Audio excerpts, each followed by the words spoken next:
वैशाख महामहत्तम अध्याय 7। हरे कृष्णा, राधे राधे। वैशाख मास की बड़ी भारी महिमा है। चारों युगों में अलग अलग प्रभाव हुए हैं। किसी युग में दान का अधिक प्रभाव था, किसी युग में यज्ञ का, किसी युग में सत्य का प्रभाव था, लेकिन वैशाख मास के स्नान का प्रभाव चारों युगों में है। इसलिए वैशाख के इस पावन महीने में शुभ कर्म करके ज्यादा से ज्यादा पुण्य अर्जित करें। अब श्री गणेश जी महाराज और अपने गुरुदेव को याद करते हुए वैशाख मास महत्तम का 7वां अध्याय सुनेंगे।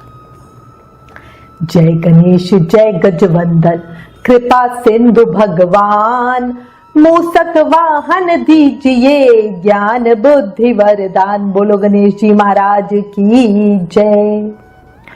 गुरु अनंत तक जानिए, गुरु की ओर न छोड़, गुरु प्रकाश का पुंज है, निशाबाद का भोर। बोलो गुरुदेव महाराज की जय। वैशाख मास महत्तम के अध्याय 6 में वैशाख मास में स्नान और तर्पण विधि जानी थी। अब आज इस अध्याय 7 में श्री माधव पूजन की विधि और महिमा को सुनेंगे। शुरू करते हैं।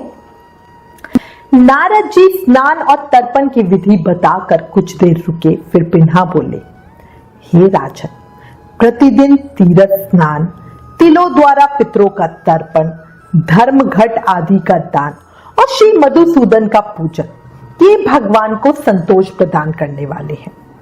वैशाख मास में इनका पालन अवश्य करना चाहिए। वैशाख में तिल, जल, स्वर्ण, अन्न, शक्कर, वस्त्र, गौ, जूता, छाता, कमल या शंख तथा घड़ा, इन वस्तुओं का ब्राह्मणों को दान करें। 3 संध्याओं के समय एकाग्रचित हो विमल स्वरूपा साक्षात भगवती लक्ष्मी के साथ परमेश्वर श्री विष्णु का भक्ति पूर्वक पूजन करना चाहिए। फूलों और फलों से भक्ति पूर्वक श्री हरि का पूजन करने के बाद यथाशक्ति ब्राह्मणों की भी पूजा करनी चाहिए। पाखंडियों से बात नहीं करनी चाहिए। जो फूलों द्वारा विधिवत अर्चन करके श्री मधुसूदन की आराधना करते हैं, वो सब पापों से मुक्त हो परम पद को प्राप्त होते हैं। श्री नारद जी कहते हैं, राजेंद्र सुनो, मैं संक्षेप से माधव के पूजन की विधि बतलाता हूं। राजन, जिनका कहीं अंत नहीं है, जो अनंत और अपार है, उन भगवान अनंत की पूजा विधि का भी अंत नहीं है। श्री हरि विष्णु का पूजन 3 प्रकार का होता है, वैदिक, तांत्रिक तथा मिश्र। तीनों के ही बताए हुए विधान से श्री हरि का पूजन करना चाहिए। वैदिक और मिश्र पूजन की विधि ब्राह्मण आदि 3 वर्णों के लिए बताई गई है, किंतु तांत्रिक पूजन विष्णु भक्त शूद्र के लिए भी उचित है। साधक पुरुष को चाहिए कि वो शास्त्रोक्त विधि का ज्ञान प्राप्त करके एकाग्रचित हो ब्रह्मचार्य का पालन करते हुए श्री विष्णु का विधिवत पूजन करे। भगवान की प्रतिमा 8 प्रकार की मानी गई है, शीलामयी, धातुमयी, लोहे की बनी हुई, लीपने योग्य मिट्टी की बनी हुई, चित्रमयी, बालू की बनी हुई तथा मनोमयी तथा मणिमयी। इन प्रतिमाओं की प्रतिष्ठा 2 प्रकार की होती है, एक चल प्रतिष्ठा और दूसरी अचल प्रतिष्ठा। राजन, भक्त पुरुष को चाहिए कि उसे जो कुछ भी सामग्री प्राप्त हो, उसी से भक्ति भाव के साथ पूजन करे। प्रतिमा पूजन में स्नान और अलंकार ही अभिष्ट हैं, अर्थात भागवत विग्रह को स्नान करा के पुष्प आदि से श्रृंगार कर देना ही प्रधान सेवा है। श्री कृष्ण में भक्ति भाव रखने वाला मनुष्य यदि केवल जल भी भगवान को अर्पित करे तो वो उनकी दृष्टि में श्रेष्ठ है। फिर गंध, धूप, पुष्प, दीप और अन्न आदि का नैवेद्य अर्पण करने पे तो कहना ही क्या है। पवित्रता पूर्वक पूजन की सारी सामग्री एकत्रित करके कुशा का आसन बिछाकर उस पर बैठे। पूजन करने वाले का मुख उत्तर दिशा की ओर या प्रतिमा के सामने हो। फिर पद, अर्घ, स्नान तथा पूजा आदि की व्यवस्था करें।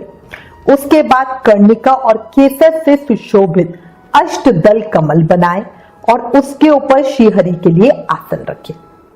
तदनंतर चंदन, उशीर यानी खस, कपूर तथा अर्गजा यानी सुगंधित लेप या उबटन से सुगंधित जल के द्वारा मंत्र पाठ पूर्वक श्रीहरि को स्नान कराए। वैभव हो तो रोज इस तरह की व्यवस्था करनी चाहिए। स्वर्ण धर्म नामक अनुवाक, महापुरुष विद्या, सहस्त्र शीशा आदि, पुरुष सूक्त तथा साम वेदोक्त, निर्जना आदि मंत्रों द्वारा प्रेम पूर्वक भगवान का यथा योग्य श्रृंगार करें। पुजारी श्रद्धा पूर्वक आचमनीय गंध, पुष्प, अक्षत तथा धूप आदि उपहार अर्पण करें। उसके बाद गुड़, खीर, घी, पूड़ी, मालपुआ, लड्डू, दूध और दही आदि नाना प्रकार के नैवेद्य निवेदन करें। पर्व के अवसरों पर सुगंधित लेप या उपटन लगाकर दर्पण दिखाना, दंत धावन कराना, अभिषेक करना, अन्न आदि के बनाए हुए पदार्थों का भोग लगाना, कीर्तन करते हुए नृत्य करना और गीत गाना आदि सेवाएं भी करनी चाहिए। संभव हो तो प्रतिदिन ऐसी ही व्यवस्था रखनी चाहिए। पूजन के बाद इस प्रकार ध्यान करें। भगवान श्री विष्णु का शिव विग्रह श्यामवर्ण और तपाए हुए स्वर्ण के समान तेजस्वी है। भगवान के शंख, चक्र, गदा और पद्म से सुशोभित 4 भुजाएं हैं। उनकी आकृति शांत है। उनका वस्त्र कमल के केसर के समान पीले रंग का है। वे मस्तक पर किरीट, दोनों हाथों में कड़े, गले में यज्ञोपवित्र तथा उंगलियों में अंगूठी धारण किए हुए हैं। उनके वक्ष स्थल में शिवस का चिन्ह है। कौस्तुभ मणि उनकी शोभा बढ़ाती है तथा वो वनमाला धारण किए हुए हैं। इस प्रकार ध्यान करते हुए पूजन समाप्त करके घी में डुबोई हुई समिधाओं तथा हविष्य द्वारा अग्नि में हवन करें। तदनंतर पुनः भगवान का पूजन करके उन्हें प्रणाम करें और पार्षदों को नैवेद्य अर्पण करें। उसके बाद मुख शुद्धि के लिए सुगंधित द्रव्यों से युक्त तांबुल निवेदन करें। फिर छोटे बड़े पौराणिक तथा अवर्चनीय स्तोत्रों द्वारा भगवान की स्तुति करके भगवान प्रसन्न होइए, भगवान प्रसन्न होइए यूं कहकर प्रतिदिन दंडवत प्रणाम करें। अपना मस्तक भगवान के चरणों में रखकर दोनों भुजाओं को फैलाकर परस्पर मिला दे और इस प्रकार कहे, परमेश्वर, मैं मनुष्य रूपी ग्रह तथा समुद्र से भयभीत होकर आपकी शरण में आई हूं, आप मेरी रक्षा करें। तदनंतर भगवान को अर्पण की हुई प्रसाद माला आदि को आदर पूर्वक सर पर चढ़ाएं और अगर मूर्ति विसर्जन करने योग्य हो तो उसका विसर्जन करें। ईश्वरीय ज्योति को आत्म ज्योति में स्थापित कर ले। प्रतिमा आदि में जहां भगवान के चरण हो वही श्रद्धा पूर्वक पूजन करना चाहिए तथा मन में ये विश्वास रखना चाहिए कि जो संपूर्ण भूतों में तथा मेरी आत्मा में भी रम रहे हैं वे ही सर्व आत्मा परमेश्वर इस मूर्ति में भी विराजमान है। इस प्रकार वैदिक तथा तांत्रिक क्रिया योग के मार्ग से जो भगवान की पूजा करता है वे सब और से अभीष्ट सिद्धियों को प्राप्त होता है। श्री विष्णु प्रतिमा की स्थापना करके उनके लिए सुदृढ़ मंदिर बनवाना चाहिए तथा पूजा कर्म की सुव्यवस्था के लिए सुंदर फुलवाड़ी भी लगवानी चाहिए। बड़े बड़े पर्वों पे तथा रोज पूजा कार्य का भली भांति निर्वाह होता रहे, इसके लिए भगवान के नाम से क्षेत्र, बाजार, कस्बा और गांव आदि भी लगा देने चाहिए। ऐसा करने से मनुष्य भगवान के सायुज्य को प्राप्त होता है। भागवत विग्रह की स्थापना करने से, सर्वभौम यानी सम्राट के पद को मंदिर बनवाने से, तीनों लोकों के राज्य को, पूजा आदि की व्यवस्था करने से ब्रह्मलोक को तथा इन तीनों कार्यों के अनुष्ठान से मनुष्य भागवत सायुज्य को प्राप्त कर लेता है। केवल अश्वमेध यज्ञ करने से किसी को भक्ति योग की प्राप्ति नहीं होती। वह प्राप्त करता है जो पूर्वोक्त विधि से प्रतिदिन श्रीहरि की पूजा करता है। राजन, वही शरीर शुभ कल्याण का साधक है जो भगवान श्री कृष्ण को साष्टांग प्रणाम करने के कारण धूलिधूसरित हो रहा है। नेत्र भी वे ही अत्यंत सुंदर और तप शक्ति से संपन्न है जिनके द्वारा श्रीहरि का दर्शन होता है।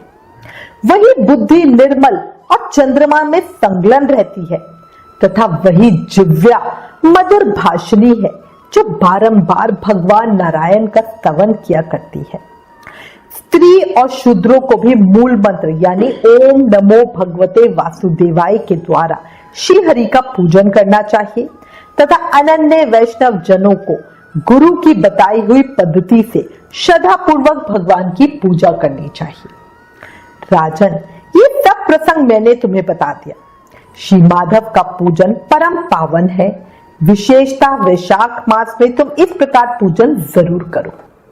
सूत जी कहते हैं, महर्षि गण इस प्रकार पत्नी सहित मंत्र वेद महाराज अम्बरीश को उपदेश दे उनसे पूजित हो विदा लेकर देव ऋषि नारद जी वैशाख मास में गंगा स्नान के लिए चले गए।